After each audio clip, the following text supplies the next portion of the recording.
Hi.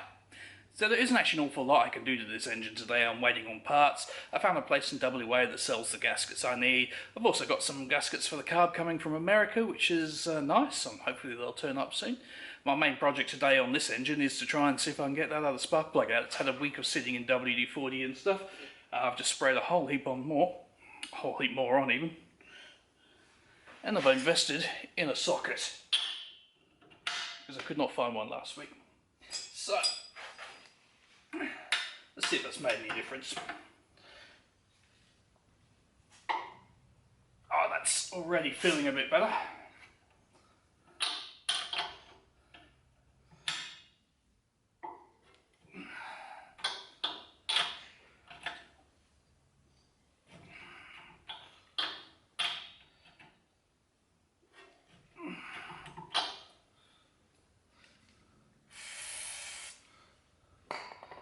Back in and get some oil into the threads.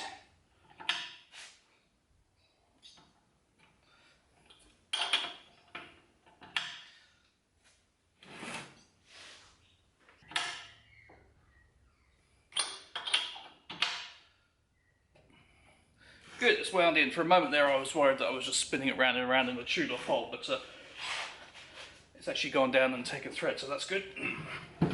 Okay.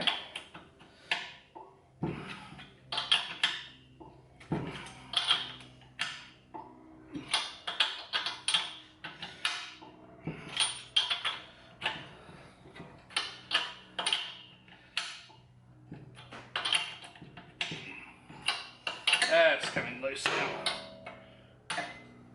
There it is. Much better. It really does go to show if something's stuck, just giving it time and sitting in penetrating oil or WD-40 or something really does make all the difference. Alright, that spark plug hole has got some deposits in it, so it's not the cleanest thing, so it's partially the corrosion and partially the deposits that were stuck in that were stopping it coming out. It also looks like at some point they've used two plugs of different ages, so this is clearly an older plug than the other one. It also had this gap in the wrong place, so it's looked like it was burning a bit richer than the other cylinder. But then that's also the cylinder that had the sticky valve, so I've wound the rope on.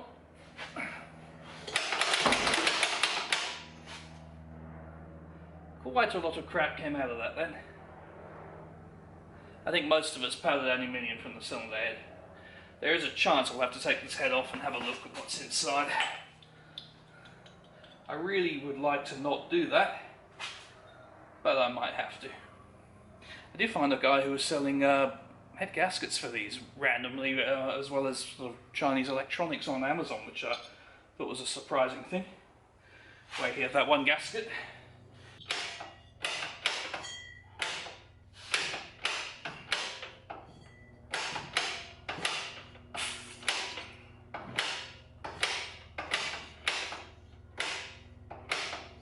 We've gone back to no compression on that cylinder.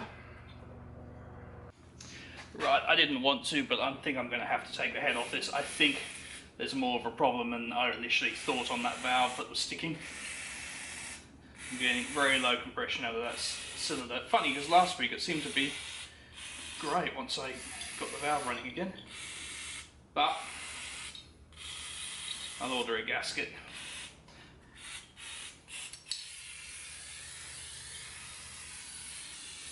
Plus it won't hurt to get all the crap out of the cylinders and just make them nice and clean. For the moment though, just going to let that sit, soak in, and make the bolts a lot easier to take out, because I really don't want to see any broken head studs.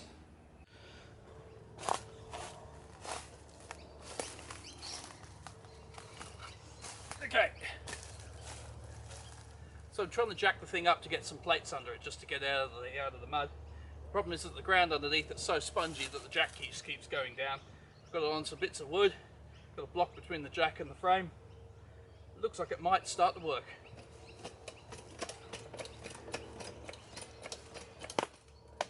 Oh, the block's breaking.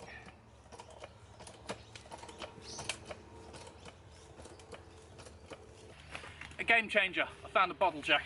The trolley jack just wasn't cutting it.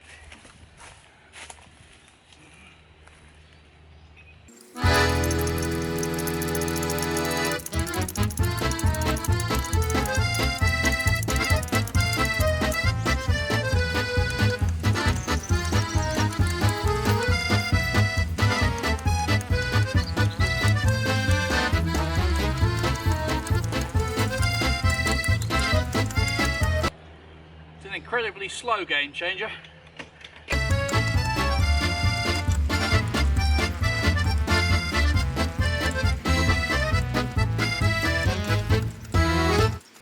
That's as high as it's going.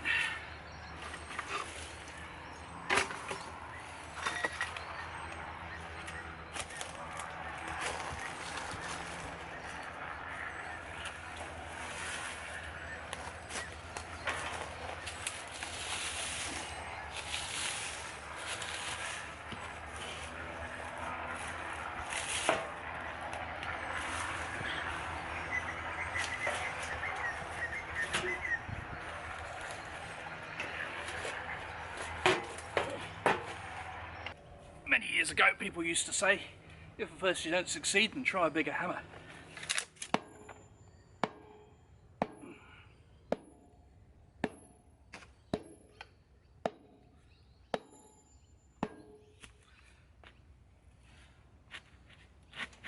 Oh, that's actually freed it.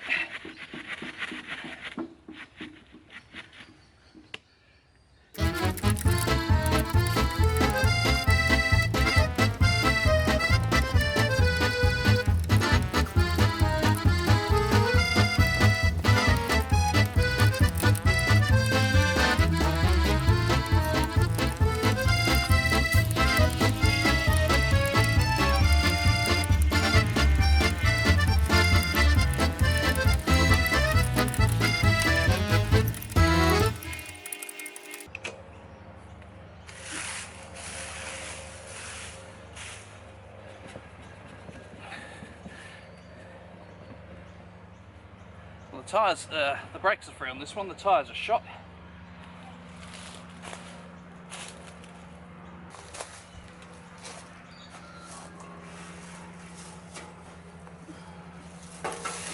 Oh, it'll definitely be stuck because the other side can't turn at the moment. That's why.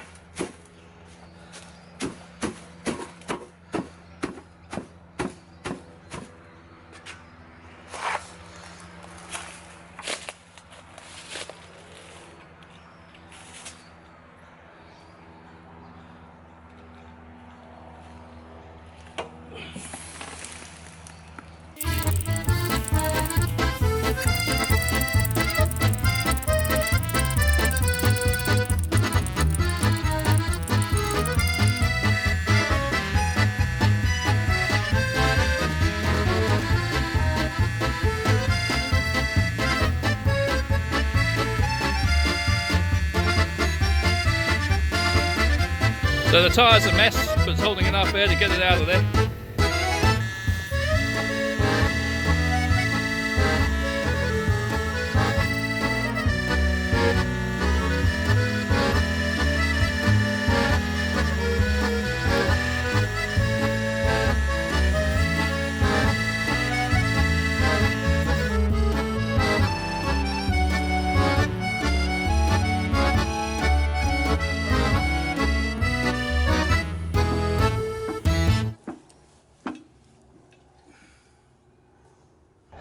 So there it is, it's pumped up, the tyres are pumped up and staying up. They've got holes in, but the tubes in them appear to be good. It'll be enough to get it out of there anyway. The brakes are both free, one of them took a bit of persuasion with a hammer. But yeah, and there's a bit of ground clearance underneath it now.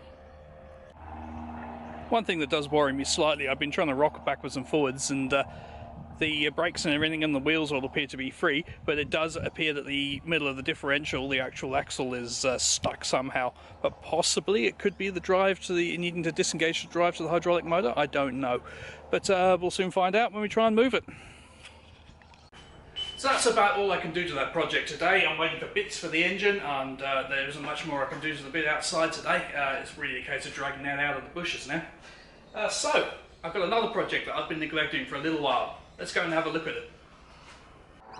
So here it is. This is the Bristol freighter.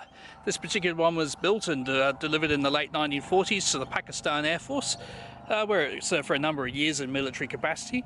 Then after a while it was sold on, and it's had a couple of owners until it eventually ended up in Australia, flying freight between Essendon and Tasmania. Now the engines on it has sat for a very long time and seized up. And a few months last year we did actually spend some time getting them moving again, and I actually have to get up here now and pour more oil into the cylinders because after a few months of neglect when I couldn't come into the museum, this one here is actually seized up again. Weirdly, the one on the other side, which was the one that really took a lot of effort, it took weeks to unseize that one, it's now still turning freely. The one that was relatively easy is now seized, so let's see if I can de-seize it.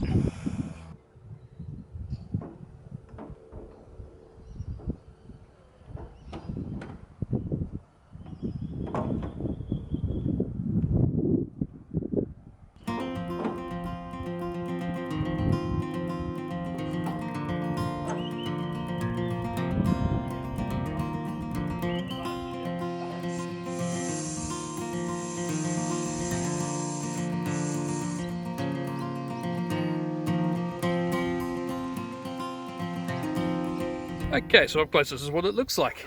What I'm doing is just see each cylinder has 2 spark plugs, but one of them's out on every single one of them. I'm basically spraying. It's essentially like a WD-40 type mixture of penetrating lubricating oil, giving each cylinder a good dose. Now I like it when the valve's open because without the exhaust, comes out the exhaust and looks like you've just tried to fire it. There's something kind of oddly pleasing about that. Now it's a thunderous great engine. It was a Bristol Hercules. I can't remember exactly how many cylinders there are, but there's a lot.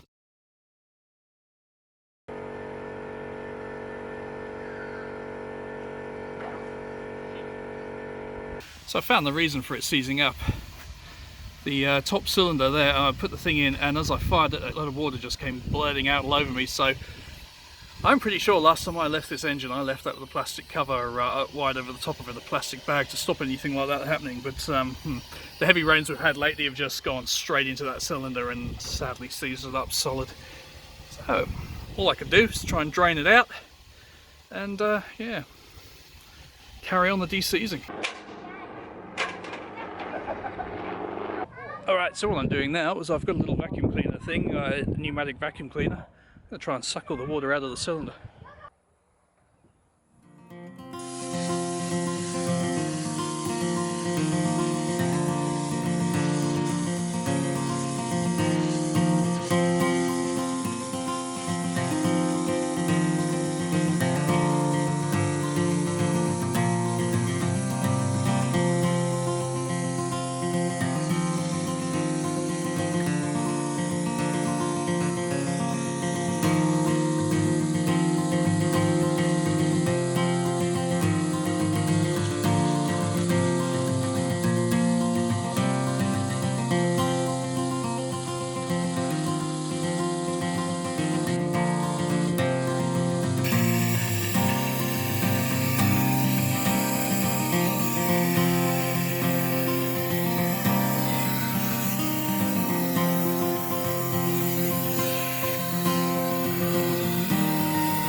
So what had happened was the top cylinder had been open to rain had poured in, and because it hasn't got a spark plug in, the whole cylinder had just filled up with water.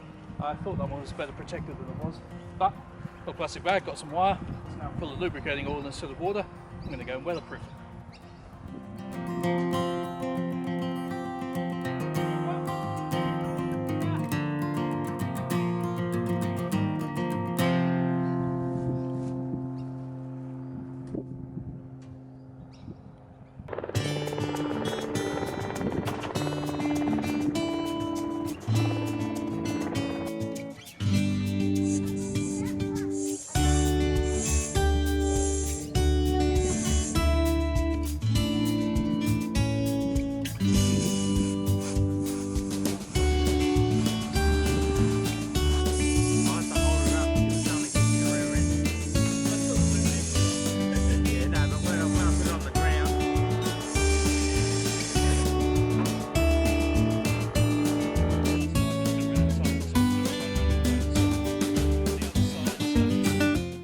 So here's a much grubbier version of me. Now the problem turned out to be that the cylinder on the top was full of water, so I mean it was really full of water, so we vacuumed it out with a little vacuum machine, Had to make a special hose to go right inside the spark plug hole and pull all the water out. Filled it up with lubricant and covered it in a plastic bag and some wire, so hopefully it'll stop the rain getting back in. It worked on the other side. I wish I'd done it to this side now as well, but what can you do?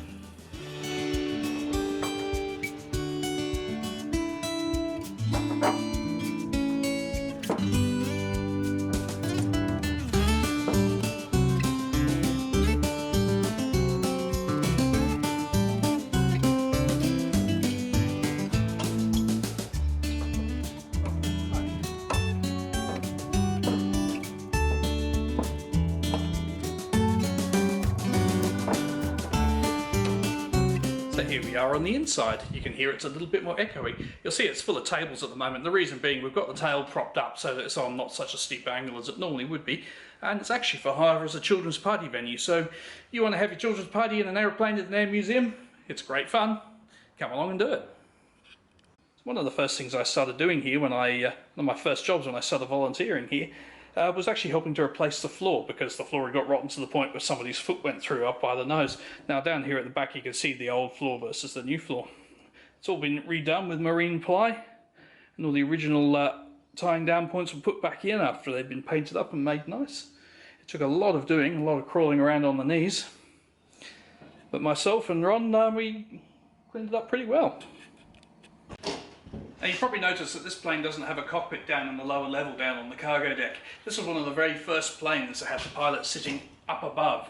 Like a 747 does, it has a flight deck up above the cargo area. I'm pretty sure nothing had actually done it before then.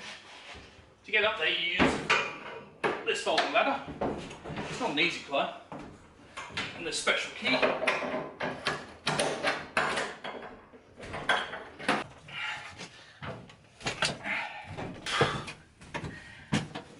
It is uncomfortably warm up here today. Now, and everything's hot to the touch. The Bristol freighter at the time was built around reasonably simple and available technology, but it was described as having one of the best cockpits that have ever been built by Bristol. I would say nowadays it's obviously fairly basic compared to modern technology. But you had your main throttles, and your propeller pitch control, fuel cut-offs. You also had an autopilot. It was a very basic autopilot where you set your heading and your altitude and airspeed and turn it on. And you still had to navigate the plane and know where you were, and actually keep an eye on the aircraft. It's unlike the modern aircraft where it will fly to the point that you tell it to. But it did have an autopilot, which not every plane at this age did. Now this one spent some time at another museum, I believe, where again it was out in the open, the same as it is here. Ideally it'd be lovely to put it in a big hangar, but we don't have a big hangar to put it in. When the other museum shut down, it was brought here. It did spend some time, I'm not entirely sure how long, lying on its side with the wings detached and everything. But it did slowly get put back together, and somebody did a bit to restore the cockpit because it was pretty stripped out at one point. But now it's largely complete. We have a more or less complete plane.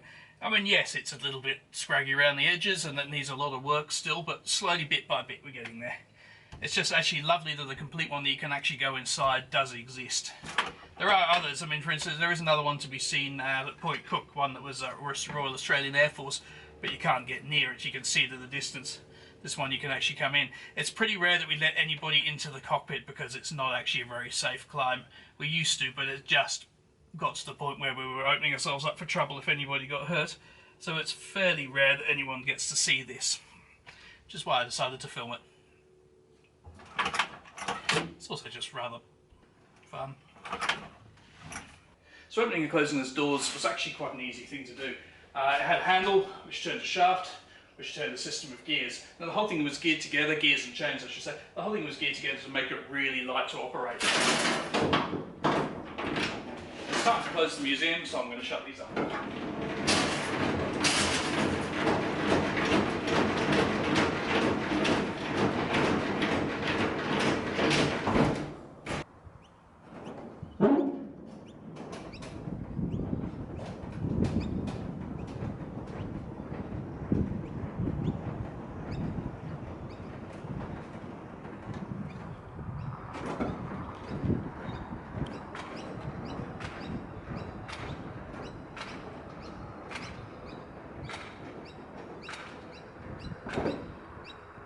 Once the doors were shut, they were locked into place with these big stomp locks.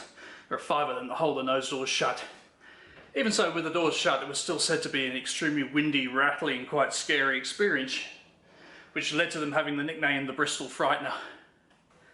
But frightening or not, there's something about these that I really rather like.